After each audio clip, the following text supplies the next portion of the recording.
This week, Motorola has unveiled the Razr for the second time. All the way from 2004 to 2019, well, it's actually going to be released in 2020, but they unveiled it this week. It is now a folding smartphone.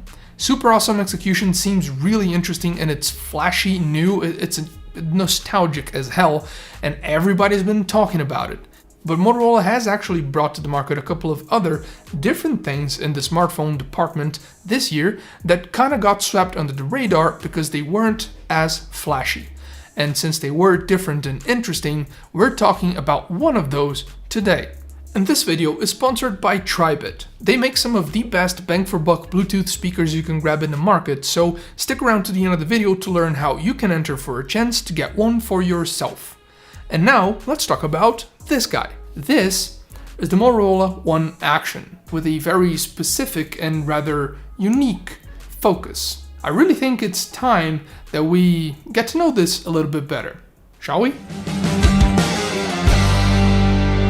Okay, for $350, this isn't competing against other flagships out there. This is a mid-range phone, and as such, we probably should expect a couple of things from it, like not so great internals, crappy cameras, like bad-looking displays, that sort of stuff. So what is this actually packing? Well, despite the looks, this is not a glass sandwich. It is a plastic bag with a little texture-like visual only at the borders, but still, with a flat 6.3 inches IPS 1080p 21:9 display. And that's refreshing also because, too many curves on glass panels everywhere lately. It does come with a little bit of a chin, but a hole punch instead of a notch, which ends up being the defining visual characteristic of this phone, even if it does get itself confused with the S10 and S10 Plus quite a lot. Hole punch on the other side and all.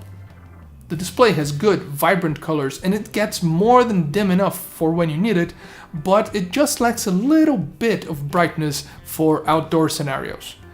Now there's a rear-mounted fingerprint scanner, a Samsung Exynos octa-core chip inside, which is interesting, 4 gigs of RAM, 128 gigs of storage, a micro SD expansion of up to 1 terabyte, loads of sensors that I have no idea what they do, face unlock that's quick, reliable, and gets you in the phone without a second action afterwards, a 3500 mAh battery that supports quick charging with up to 10 watts through USB Type-C, and included in the box, take that, iPhone 11, even though mine says it's 5 watts for some reason, but it does charge pretty quickly.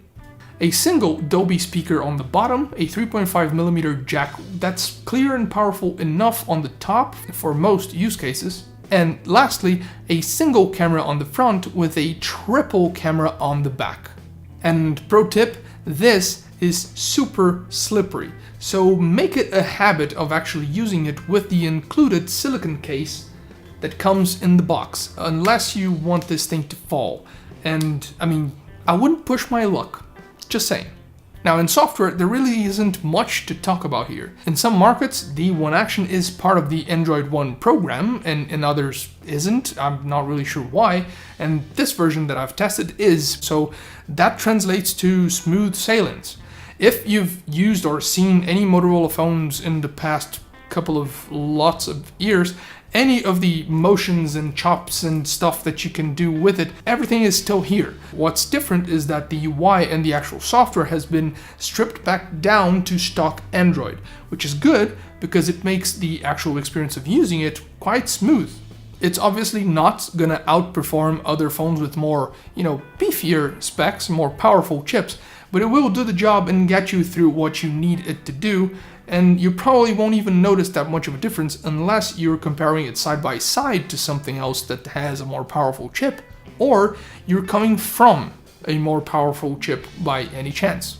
But praise the sun, because together with the hardware package and this 1080p display, this thing actually pushes the 3500 mAh battery easily into 2-day territory. And this is not something you can just drop and say about many phones nowadays.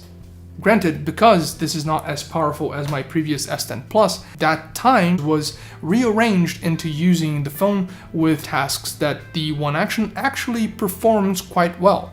So the end result is the first day ending at around 65% usually, and quite consistently. I even got a couple of instances where I went through 2 days and only plugged it in at noon on the third day. But since those were like lighter days of usage and I wasn't like using it crazily enough, I'm not gonna count it. But this has one very particular, very specific focus to it, and that has all to do with the cameras. Now, out of the 4, you can record 4K footage at 30 FPS, both from the front and back cameras, with good enough dynamic range and good HDR. And the dynamic range and HDR are actually applicable to photos as well, from both front and back facing cameras. It does struggle with low light, both in videos and photos, but it's not completely unusable, and you can even record in native 21:9 aspect ratio. But the trick up its sleeve is the fact that one of these cameras is actually sort of a GoPro inside of your phone. It is an action cam that's even positioned in a way that if you're holding your phone upright, it's still going to record videos horizontally, which I can only believe that it's because it's probably, I don't know, maybe more comfortable to hold it like this while you're skateboarding and trying to record your buddies or yourself. And videos from this action cam can be recorded at up to 120 FPS at 1080p. They look good enough dynamic range, good enough HDR, and it does have some stabilization. So the One Action is something I could recommend to someone for those scenarios instead of a different phone plus an action cam, especially if you're on a budget. If it weren't for 2 gaps that we need to talk about right now. First, I mentioned it does have stabilization. It's not optical, it's software stabilization, and it works rather alright most of the time, but specifically with the action camera, it seems to be only capable of smoothing your footage if you're like gliding along on a skateboard like super smoothly, trying to catch those sick frames from your buddies right in front of you, which isn't very, action cam like, because as soon as you ditch the skateboard and start running or biking, this is definitely going to feel every bump on the road. And I understand that other phones with much better stabilization are also much more expensive, so kind of a toss-up there. And the second point is, again, due to the whole action thing, this is not a ruggedized phone. This hasn't been toughened up. It doesn't have rubber railings for protection, it doesn't have extra durable or strong glass or back panels, and it doesn't even have a decent water resistance. This is just IPX2, which is like rain, but a little bit more water, and I wouldn't trust this to stay alive. And yes, it would have been nice to see better stabilization on the cameras, better protection on the build, better water resistance, but those things would probably shoot the price up away from the $350 mark, which is one of the main selling points for the package that the One Action is right now.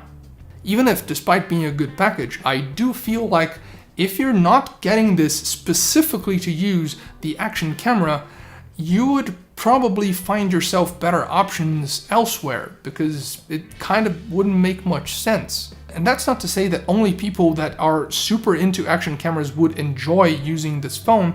That's not the point, but it does have a very specific purpose. So kind of, if you're getting it, it better be to use it for that, So if you are into dry sports that allow you to record you and your buddies getting, those sick moves, or you're maybe just concerned with getting a more expensive phone that you fear would break because of your sporting habits, or just because you don't want to carry around a phone and an action cam and you're on a budget, this $350 smartphone is probably exactly what you should have been looking for, but weren't, because you didn't even know it was here.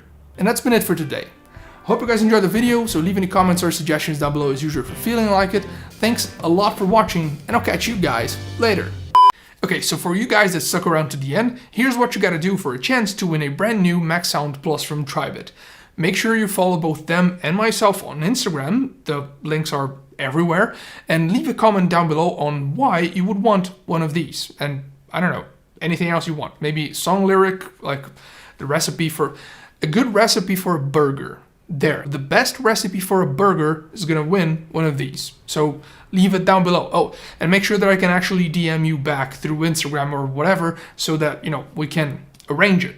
And that's about it. I'll catch you guys later.